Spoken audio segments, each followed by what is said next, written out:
Okay, I did paint yesterday, as you're going to see in the rollback.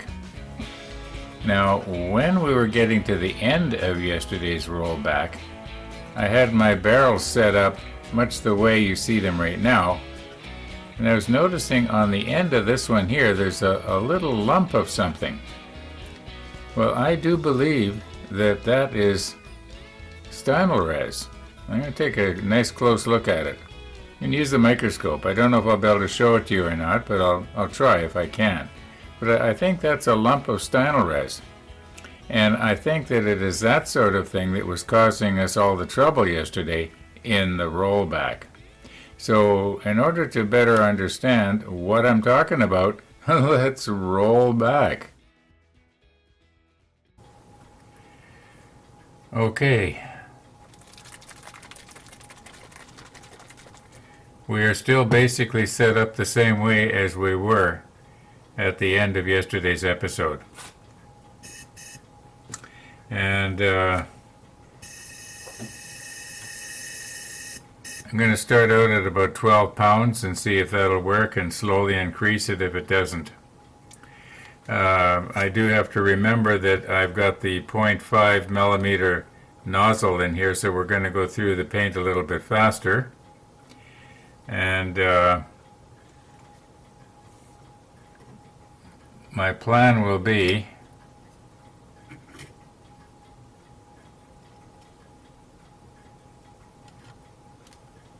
to try and not touch the barrels, as I mentioned yesterday. Now, maybe I'm making too big a deal about that. I will move in and we'll just sort of concentrate in this one little area here. I'm going to leave the camera running the whole time. Yeah, you know how to fast forward if you don't want to watch this. Now, yeah, just let me recompose a little bit here and get myself lined up.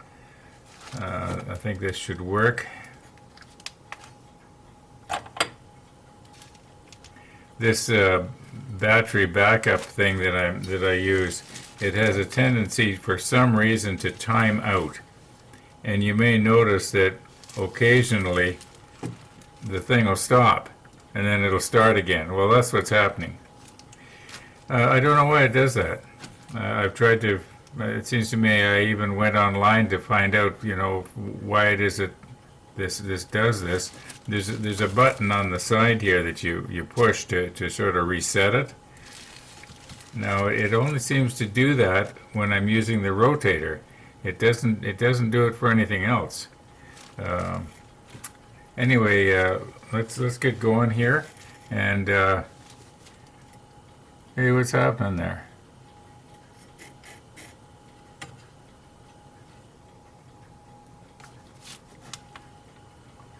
Wonder why that was slipping. You know what? I'm going to have to take a moment out here and dull this. That's sharp and it's digging into the end of the barrel. That's not good. Okay, just bear with me.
Problems, as you can see. Okay, it seems to me we've had this conversation the last 3 times I've used this, or tried to use the stymylrez, and that is that it's gone lumpy on me, and it's plugging up the airbrush.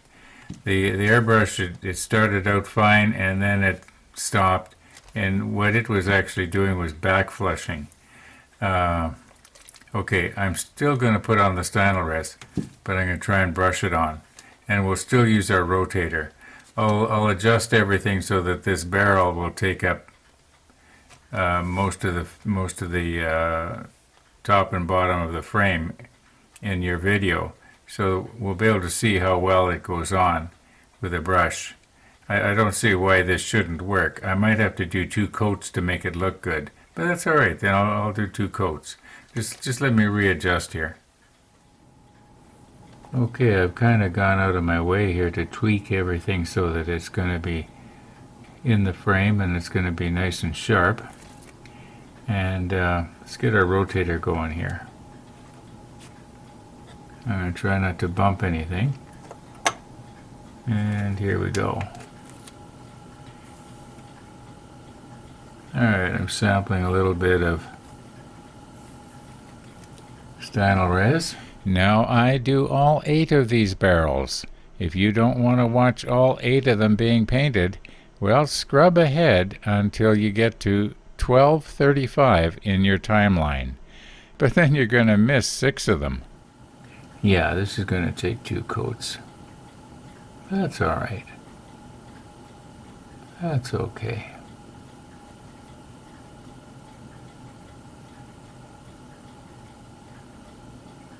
Okay, I'm not going to try to apply any more. Well, maybe on the very top there. Okay.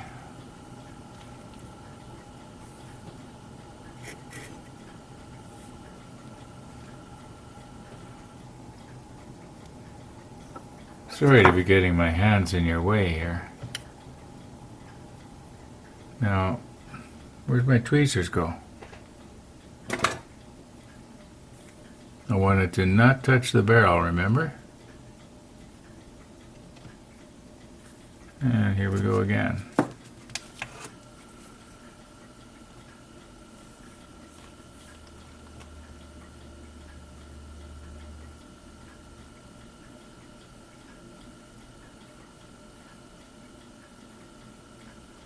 Using the rotator, it should apply a fairly even coat.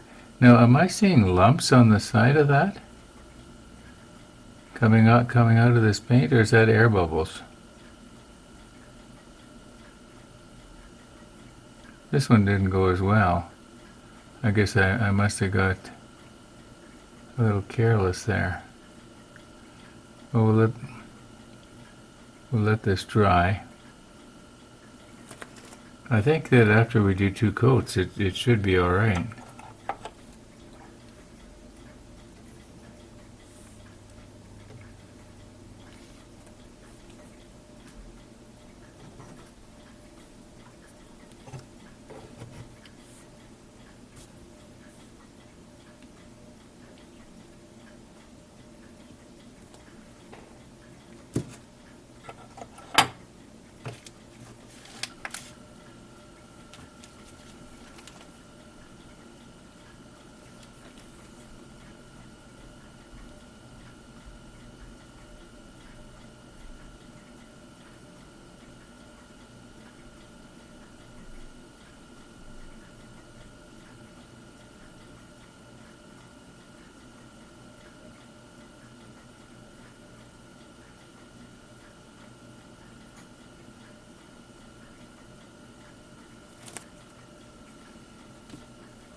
Oh, timed out.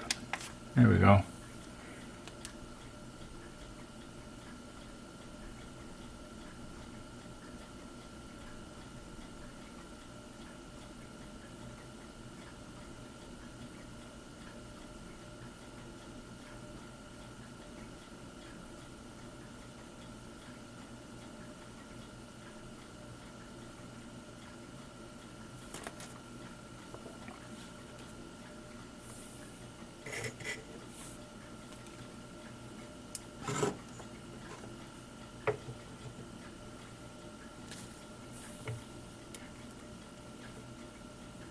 Maybe I should have shut it off, huh?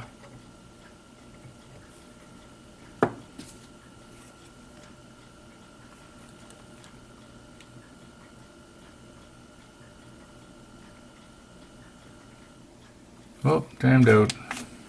Why, it's a nuisance.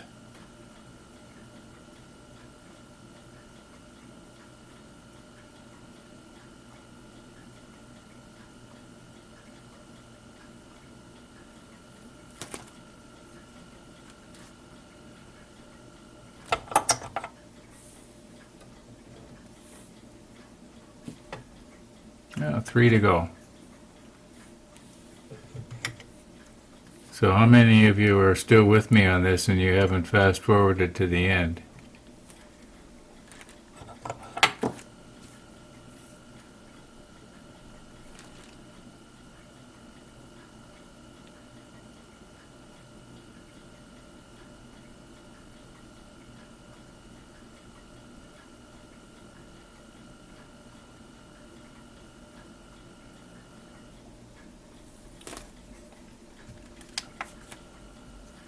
That's not too bad. The second coat will fix that.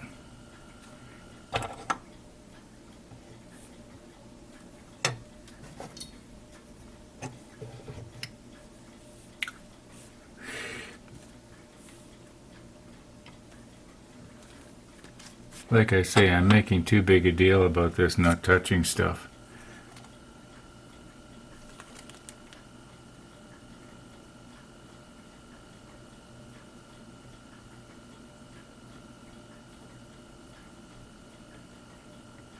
I know, obviously I'm putting it on really thick here, but if I don't, it's not going to cover.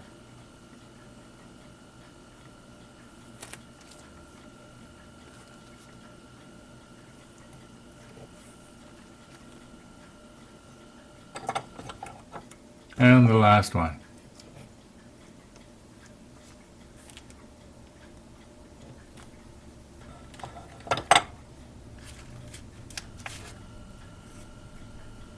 You're watching this in real time, so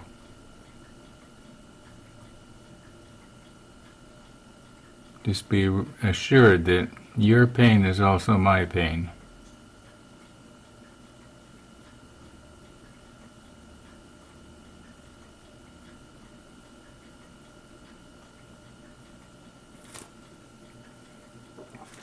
Now, I don't think there's any use trying to do a real close look at these things like we usually do, because you are seeing it really close right now. Yeah, I'm going to do the second coat pretty much the same way as I did this. I'll wait about an hour. Well, we have 3 coats altogether. And the last coat, the third coat, I did not use the rotator. I just brushed it lengthways. Yeah, I was afraid I'd see brush strokes, but I'm not. I'm going to have to take a little brush here and do the inside. You know, that obviously doesn't look good, but that won't be hard. Now, it is extremely difficult to video or photograph something that is black. But I think if I have it against a more or less a black or a very dark background, and I overexpose it, we'll be able to see the detail of how well the Stynylrez went on, or maybe I should say what a poor job I did. Actually, looking at it right now, it doesn't look that bad. But that's going to have to wait for the morning. As you can see, its time has really gotten away on me. So we'll see you in the morning.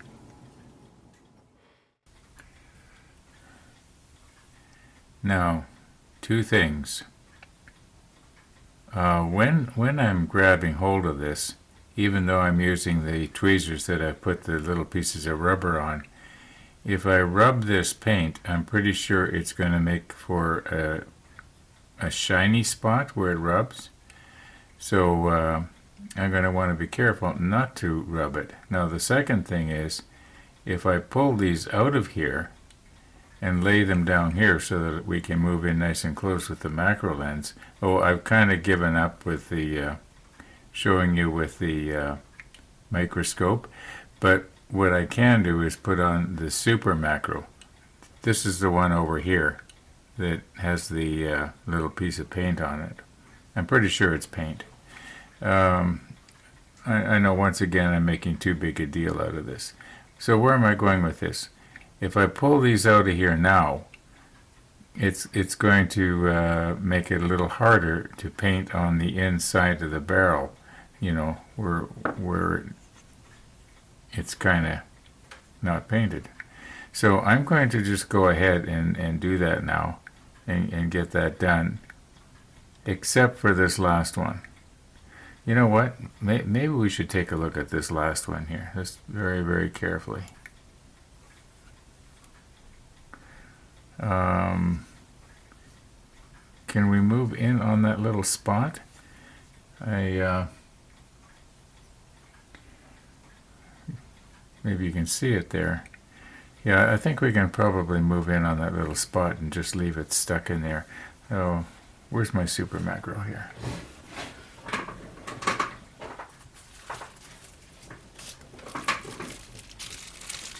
I got it wrapped up in a baggie. This is my high-tech, expensive camera bag.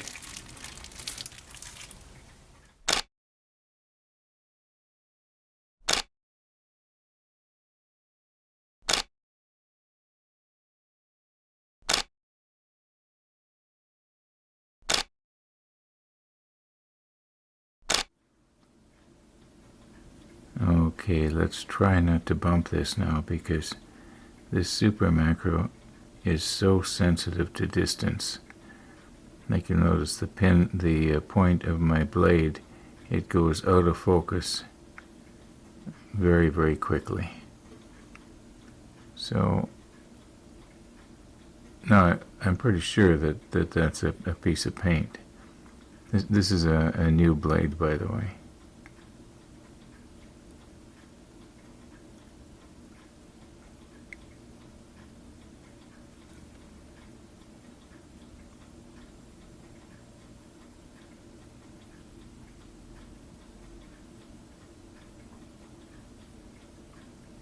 Yeah, that's paint. That's not metal. Okay, now I think it's stuff like that that was plugging up my airbrush yesterday.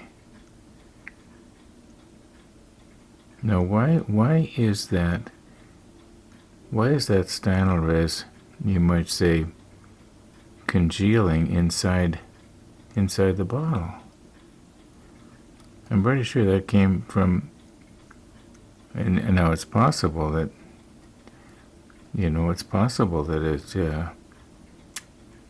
the contamination is from outside the bottle, but I don't think so, because it started plugging up right away yesterday. I got maybe one or two good sprays, and then, then it plugged up. Anyway, I'll just use my toothbrush and clean that up, and then I'm going to paint the inside there. Now, for perspective, these are the bristles from my toothbrush. Just for perspective here.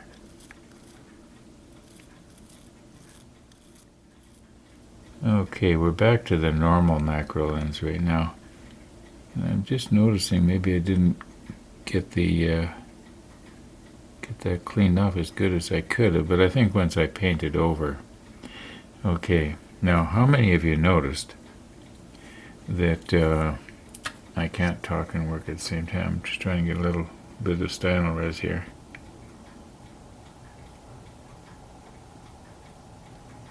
Okay, how many of you noticed that the barrel was not bored out to round, or whatever you call it?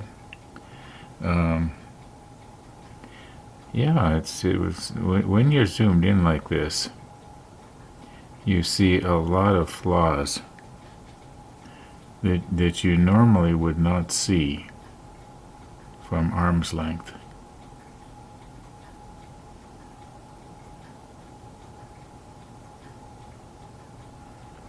Now, I don't know if I'm going to have to give this 2 coats or not. I just want to darken the inside of the barrel there.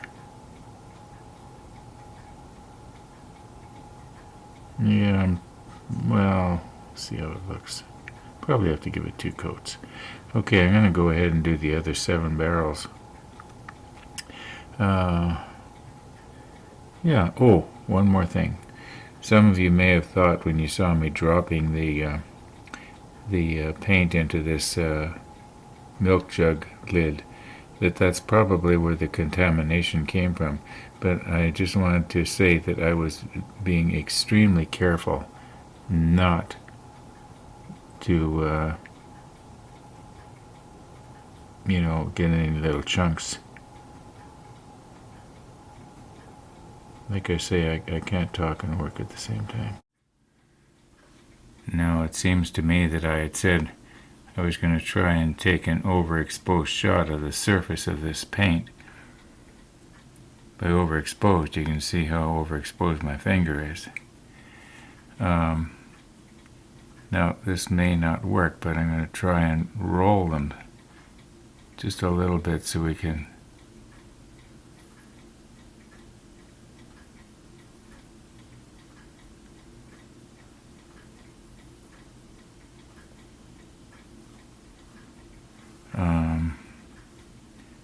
maybe I'll go at the end here. You'll notice that where it was plugged into the double-sided tape, that I got a lot of sticky stuff going on there.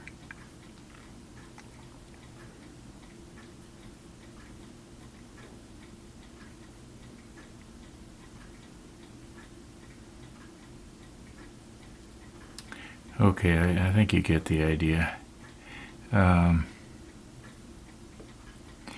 Yeah, they're not perfect, but from arm's length they look perfect. Okay, let's see if we can get some of these plugged into the blast bags. And then we'll put the blast bags in the turrets after the turrets are painted. Now, there are 2 reasons why I want to plug the barrels into the blast bags and then the blast bags into the turret. By the way, this is one of those extra ones. And the reason is, if I remember correctly, the plugging the barrel into the blast bag is a tight fit. Okay. I wasn't going to touch these with my fingers, was I? Okay. Yeah, it's a fairly tight fit. In other words, there is no room for adjustment. What if, after I get the blast bag all glued into the turret, which is basically a loose fit, okay? Now, mind you, if I do push it up like I am right now, it is seating pretty good. But what if it's a little bit out? Okay, and I'd have one barrel looking one way and the other barrel looking the other way. It'd be a lot easier to adjust the angle of the blast bag in the turret if I have to just adjust it very, very slightly, and then allow the I'll probably, I don't know what I'm going to use. CA? No, I think probably maybe the Revell might be good for that. Anyway, yeah. Now, I said there was 2 reasons, didn't I? So that's reason number 1, why I want to do it this way. The second reason is, if I don't put the blast bags on the barrels right now, it means I've got to paint. Okay, here's an example of what I was talking about earlier, where I was saying that you can't see any detail on these black barrels right now. All right, this that I'm touching right now is the bottom of the blast bag. It goes into the turret, like something like that. Okay, now on some of these barrels there might be a little flaw that I might be able to see if I use my magnification hood. and if it's, as long as the flaw is only on one side, I can adjust it so that the barrel will have the flaw on the bottom side. Okay, and no one's going to see it. Now, I haven't shoved one of these home yet, but I'm going to do it right now. Now, that took quite a bit of force, and I don't know if it's even all the way. I wonder if I should set up my drill press and use it as sort of a... Okay, I mean, look at my finger here. I'm not going to even need any glue on those. I mean, they're not going to fall out. I was kind of concerned that I might be maybe breaking the plastic. Oh, okay, so